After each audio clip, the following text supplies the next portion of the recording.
કદાચ નીતિશભાઈ બધી બહુ વાતો કવર કરી લીધી છે, એટલે સ્પેશિયાલિટી વિશે બહુ વાત કરવાની ખાસ રહેતી નથી. દીપકભાઈએ બહુ ભાવથી આમંત્રણ આપ્યું છે. ભરૂચમાં અમારી સંસ્થા છે અસ્મિતા વિકાસ કેન્દ્ર. દીપકભાઈ, આપણે જેમને કહીએ કે હેમાબેન એનઆરઆઈ, એક એનઆરઆઈ શબ્દ, એટલે જ્યારે એનઆરઆઈ રોકાણ કરે ને એટલે આપણા મનની એક મેન્ટલ સ્થિતિ એવી હોય કે એ લોકો પાસે પૈસા છે એટલે રોકી. ખરેખર એવું નથી હોતું. અમારા પ્રવીણભાઈ પટેલ, જેમણે સંસ્થા બનાવી છે, જે વર્ષોથી અમેરિકા રહે છે, અને એમનું નેટિવ પ્લેસ ત્રાલસા, જે ઇન્ટિરિયર ગામ છે, સોનવાડા જેવું જ. અમે આવતા હતા એટલે તરત અમારો ભૂમિપૂજનનો દિવસ અમને યાદ આવ્યો આજે. બસ આ 2007માં સંસ્થા સ્થાપના થયેલી, 15 વર્ષ પૂરા કરવા જઈ રહેલી છે એ સંસ્થા. આજે ગૂગલ મેપમાં પણ એ સંસ્થા દેખાય છે, અને આખા ગુજરાતમાંથી દિવ્યાંગ બાળકો, માનસિક ક્ષતિગ્રસ્ત બાળકો, જેની સાથે ઓટિઝમના લક્ષણો પણ બાળકો ધરાવતા હોય એવા પણ બાળકો છે ત્યાં આપણી પાસે. એટલે એ દિવ્યાંગ માટે ત્યાં કામ થઈ રહ્યું છે. તો જસ્ટ આપણી જે સોનવાડા ગામ ખૂબ નસીબદાર છે કે જ્યાં આવી સંસ્થા બની, અને અમારી અસ્મિતા વિકાસ કેન્દ્ર પ્રવીણભાઈ પટેલ ને અરુણાબેન પટેલે જે સંસ્થા બનાવીને ત્યાર પછી અમારા જે ટ્રસ્ટી મંડળે પ્રયત્ન કર્યો, સાથે સ્ટાફ, સમાજ, દરેક વ્યક્તિની એક લિંક હોય છે. બધા પોતપોતાની કડીનો પૂરો રોલ નિભાવે ત્યારે એ કામ સક્સેસ જાય.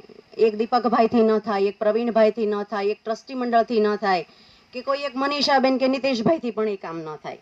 જ્યારે દરેક રાઈટ વે ઉપર દાનની પણ એટલી જરૂર હોય છે, લોકોના સહયોગની પણ એટલી જરૂર હોય છે. ફક્ત પૈસાથી કામ નથી થતું. તન, મન, ધન 3 પ્રકારે દાન કરી શકાય. આપણી પાસે જે હોય તે આપણે આપી શકીએ.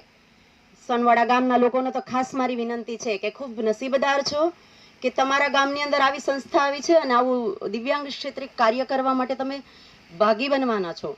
તો જેટલો સહયોગ બને એટલો સહયોગ કરવો. જ્યાં આપણે સહયોગ કરવા સક્ષમ ન હોઈએ ત્યાં નડવું નહીં, નડતા હોય ને રોકી દેવા. એ પણ એક બહુ મોટી સેવા છે.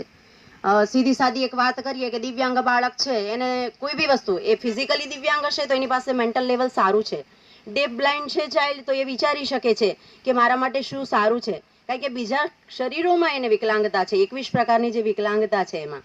પણ આ જે બાળકો છે, ઓટિઝમ છે, મંદબુદ્ધિના બાળકો છે, જે સેરેબ્રલ પાલ્સી બાળકો છે, મલ્ટિપલ ડિઝેબિલિટી ધરાવતા બાળકો છે, આ 4 વિકલાંગતા એવી છે કે જેની પાસે મેઇન પાસું નબળું છે. શારીરિક ક્ષમતા સારી છે, એવું વિચારી નથી શકતા કે મારા માટે શું સારું છે. સામેવાળી વ્યક્તિ જે વિચારે છે એ મારા માટે સારું છે કે નહીં, એ બી એમને નથી ખબર. તો જ્યારે આપણે ક્લાસમાં ભણાવીએ છીએ કે એને સારું જમાડીએ છીએ, સંસ્થા બનાવી, દીપકભાઈએ સારી ફેસિલિટી કરી આપી, જે ટ્રસ્ટીઓ વ્યવસ્થા કરે છે એમણે પણ ઉત્તમ ફેસિલિટી કરી આપી, પણ જ્યારે ત્યાં કર્મચારીઓ કામ કરે છે એમની નિષ્ઠા ખૂબ અગત્યની બની જાય છે. એની પાસે મેઇન પાસું નબળું છે. શારીરિક ક્ષમતા સારી છે, એવું વિચારી નથી શકતા કે મારા માટે શું સારું છે. સામેવાળી વ્યક્તિ જે વિચારે છે એ મારા માટે સારું છે કે નહીં, એ બી એમને નથી ખબર. તો જ્યારે આપણે ક્લાસમાં ભણાવીએ છીએ કે એને સારું જમાડીએ છીએ, સંસ્થા બનાવી, દીપકભાઈએ સારી ફેસિલિટી કરી આપી, જે ટ્રસ્ટીઓ વ્યવસ્થા કરે છે એમણે પણ ઉત્તમ ફેસિલિટી કરી આપી, પણ જ્યારે ત્યાં કર્મચારીઓ કામ કરે છે એમની નિષ્ઠા ખૂબ અગત્યની બની જાય છે. આ બાળકને ખારું ખવડાવી દેશો તો જમી લેવાનું છે, મોળું ખવડાવી દેશો તો જમી લેવાનું છે.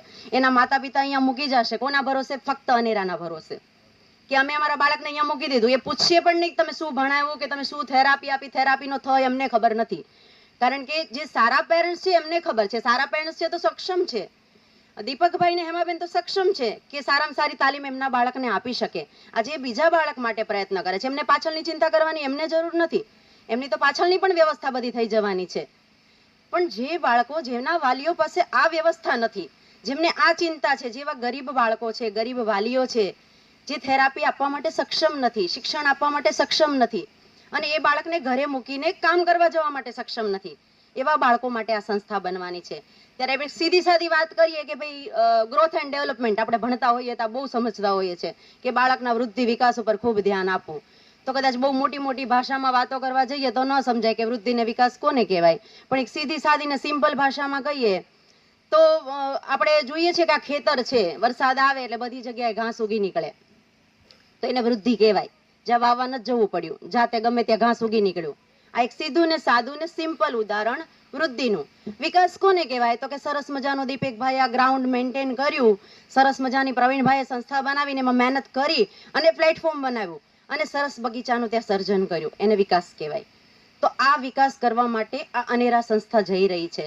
તો આપણે બધા એમને ખૂબ ખૂબ શુભેચ્છા પાઠવીએ, એમના પરિવારને પણ. અમારી કદાચ હું દિવ્યાંગતાની વાત કરવા બેસું ને તો કદાચ બધાને કંટાળ આવે, કારણ કે આ દરેકનો વિષય નથી.